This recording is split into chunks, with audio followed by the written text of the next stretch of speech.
कि जो चीन की ये कंपनी है न केवल चीन की सरकार एवं सेना के डायरेक्ट नियंत्रण में है, बल्कि विश्व बैंक ने पिछले वर्ष इस पर भ्रष्टाचार के आरोपों के चलते पाबंदी भी लगाई थी।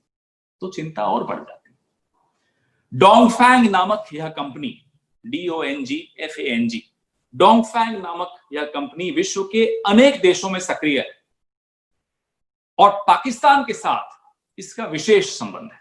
जो एक बहुचर्चित प्रोजेक्ट था, पावर प्रोजेक्ट था पाकिस्तान का, नंदीपुर पावर प्रोजेक्ट, जिसमें बाद में वहां के उस वक्त के प्रधानमंत्री को जेल भी जाना पड़ा, वो इसी कंपनी ने किया था और वो आरोप जो लगे थे इसी कंपनी से संबंधों के चलते लगे थे। क्या मजबूरी है कि जम्मू कश्मीर के लाखों नागरिकों की सुरक्षा, उनका गोपनीय डेटा, सब कुछ आप एक ऐसी कंपनी के हाथ में देने को तैयार हैं जिस कंपनी पर प्रश्न चिन्ह लगे हैं। विश्व में अलग अलग जगह कई बार प्रश्न चिन्ह लगे, अमेरिका में लगे हैं, वर्ल्ड बैंक का मैंने आपको बताया, उसने उस पर पाबंदी भी लगाई थी भ्रष्टाचार के चलते। हम प्रधानमंत्री जी आपसे यह जानना चाहते हैं कि सीमावर्ती राज्यों में ऊर्जा जैसे सामरिक दृष्टि से महत्वपूर्ण क्षेत्र की में चीन की एक विवादास्पद कंपनी को आप क्यों आने दे रहे हैं?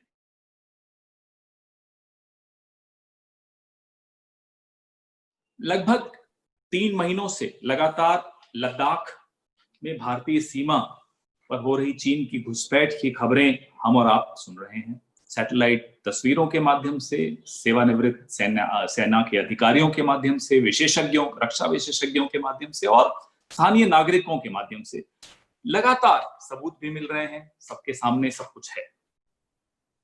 एक तरफ तो प्रधानमंत्री जी चीन को क्लीन चिट दे देते हैं, यह कहते हुए कि कोई हमारी सीमा में घुसा ही नहीं, और दूसरी तरफ रक्षा मंत्री, नॉर्दर्न कमांड के आला अधिकारी कुछ और ही स्थिति बयान कर रहे हैं।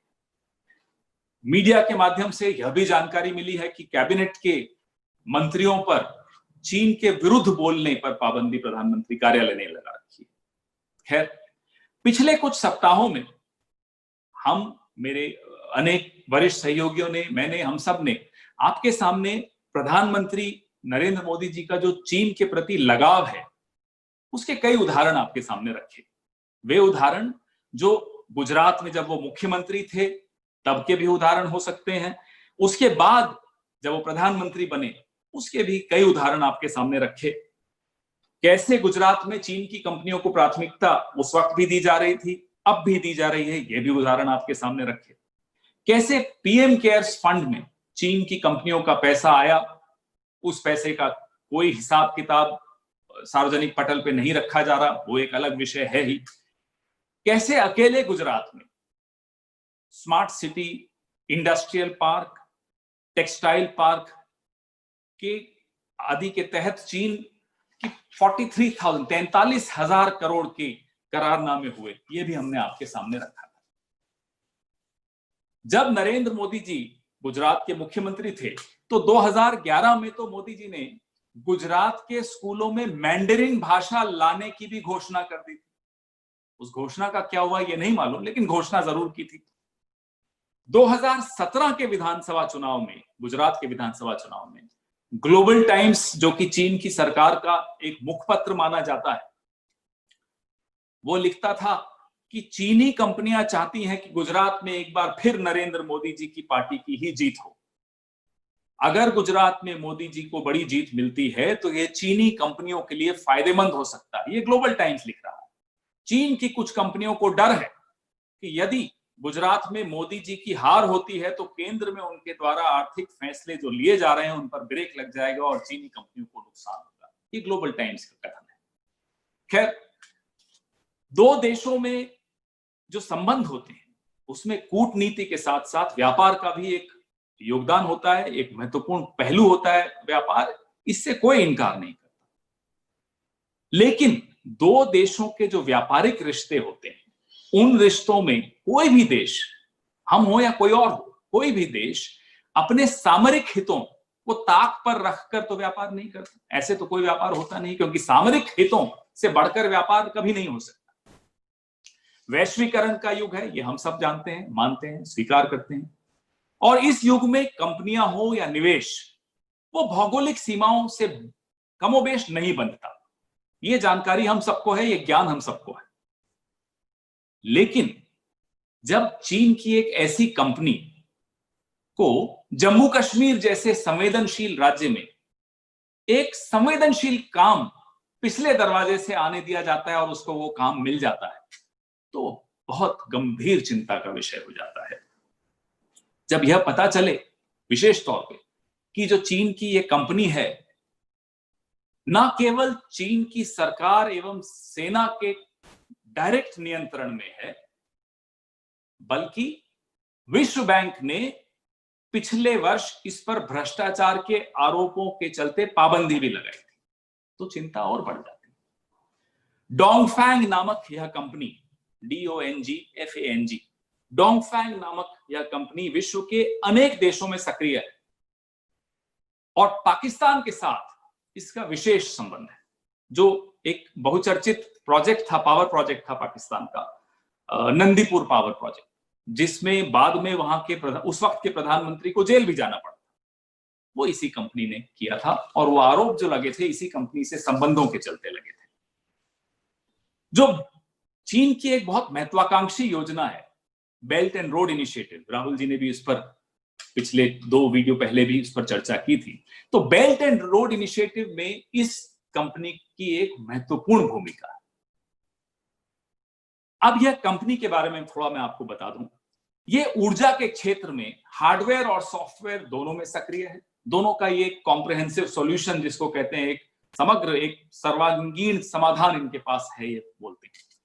हार्डवेयर सॉफ्टवेयर में इंटरनेट ऑफ थिंग्स जो IoT होता है उसमें भी सक्रिय है।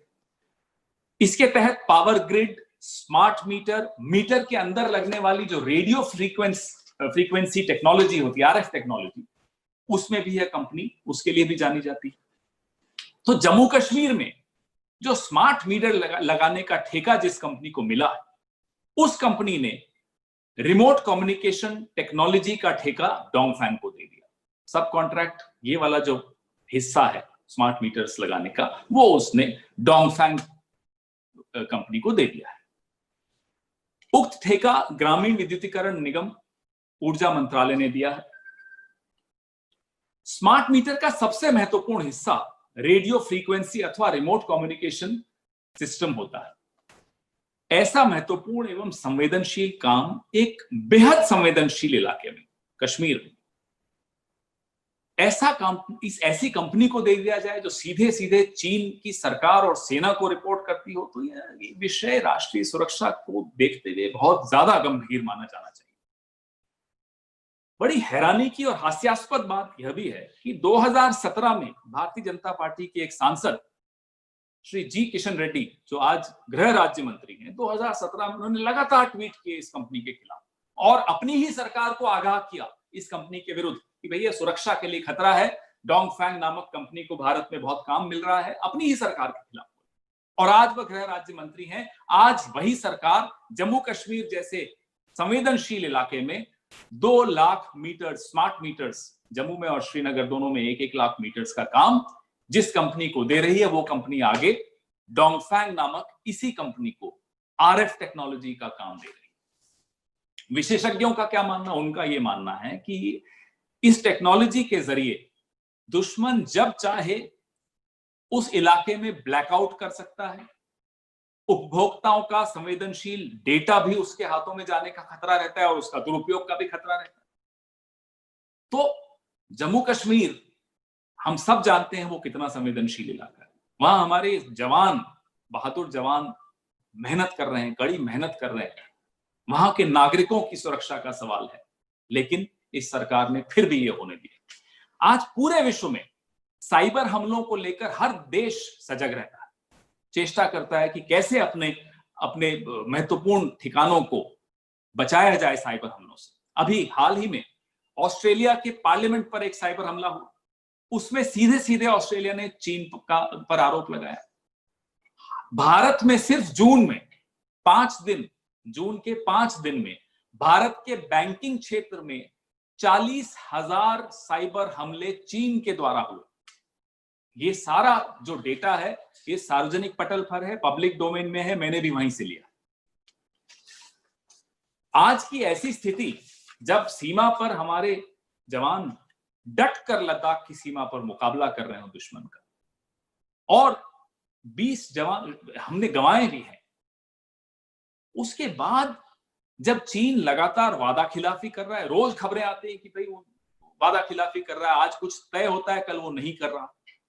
ऐसे में आखिर क्या मजबूरी है कि जम्मू कश्मीर के लाखों नागरिकों की सुरक्षा, उनका गोपनीय डेटा, सब कुछ आप एक ऐसी कंपनी के हाथ में देने को तैयार हैं जिस कंपनी पर प्रश्न चिन्ह लगे हैं। विश्व में अलग अलग जगह कई बार प्रश्न चिन्ह लगे हैं, अमेरिका में लगे हैं, वर्ल्ड बैंक का मैंने आपको बताया, उसने उस पर पाबंदी भी लगाई थी भ्रष्टाचार के चलते। हम प्रधानमंत्री जी आपसे यह जानना चाहते हैं कि सीमावर्ती राज्यों में ऊर्जा जैसे सामरिक दृष्टि से महत्वपूर्ण क्षेत्र की में चीन की एक विवादास्पद कंपनी को आप क्यों आने दे रहे हैं?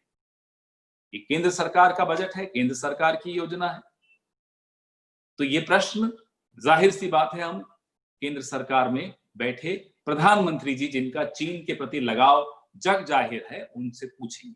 हम यह भी जानना चाहते हैं कि एक तरफ तो आप चीन से संबंधित ऐप्स पर पाबंदी लगा रहे हैं और दूसरी तरफ वहीं चीन की कंपनी के हाथों में आप हमारे महत्वपूर्ण सीमावर्ती राज्य का एक तरह से एक सामरिक दृष्टि से महत्वपूर्ण क्षेत्र उनको दे रहे हैं, सुपुर्द कर रहे हैं। हम ये दो प्रश्नों के उत्तर प्रधानमंत्री जी से चाहते हैं। जिस कंपनी को अनुराग जी ये टेंडर मिला है, जो ये ठेका मिला है इस काम को करने का, स्मार्ट मीटर लगाने का, उसने यह सब टेंडर आरएफ टेक्नोलॉजी का जो हिस्सा है स्मार्ट मीटर का, वो इस कंपनी को दिया है। लेकिन जम्मू कश्मीर एक संवेदनशील इलाका है, वहां सीधा केंद्र सरकार का ही शासन है, वहां सब कॉन्ट्रैक्ट मिले और ऐसी कंपनी को मिले जो कि चीन की सेना से संबंधित हो, चीन की सरकार को रिपोर्ट करती हो और पाकिस्तान की एस्टैब्लिशमेंट के भी बहुत करीब हो, तो यह प्रश्न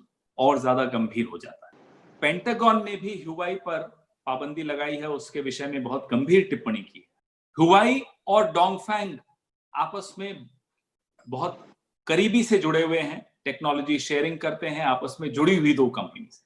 तो इस तरह की अनेक कंपनीज हैं और बड़ी हैरानी की बात है कि ह्यूआई को भी हमारे देश ने, हमारी सरकार ने बहुत ज्यादा तवज्जो दी है, इसमें कोई शक नहीं है।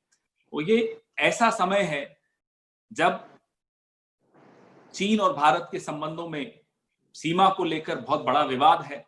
ऐसे समय में इन कंपनीज को सामरिक दृष्टि से महत्वपूर्ण क्षेत्रों में काम करने देना हमें लगता है बहुत ज्यादा खतरनाक साबित हो सकता है।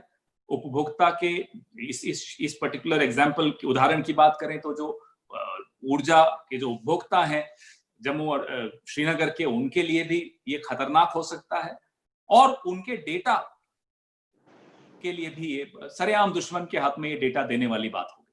तो बिल्कुल ऐसी कंपनियों पर अब पुनर्विचार होना ही चाहिए।